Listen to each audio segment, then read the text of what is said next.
Lord that if I'm meant to be single, tatanggapin ko na alagaan ko na lang yung family ko. Pero Lord has other plans. Sabi nga sa Proverbs 18:22, he who finds a wife finds a good thing and obtains favor from the Lord.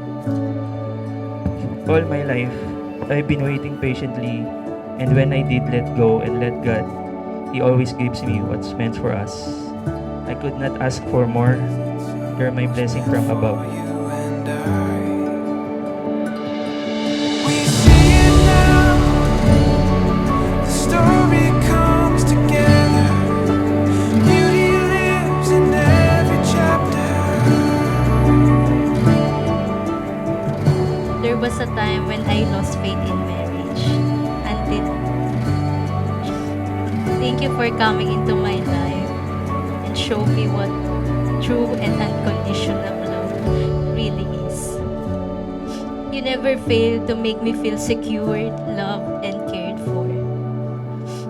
I promise to accept and love you with all that you are, whether on your happy, sad, mad, and cranky mood. But not forgetting to help each other to be a better version of ourselves.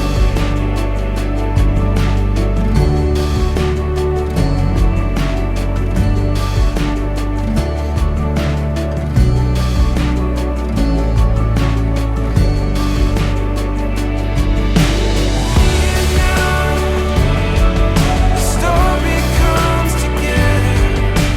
Beauty lives in every chapter.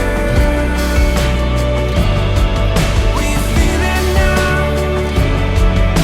Nothing could be better. You and me, chasing down forever after.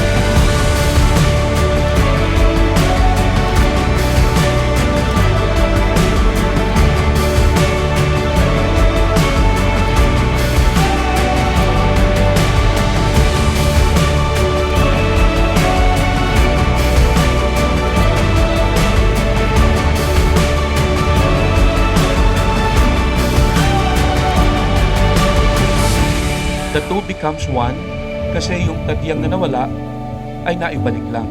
And this afternoon doon, yung tadyang na nawala sa'yo ay ibinabalik na ng Panginoon in the person of Ronaldine.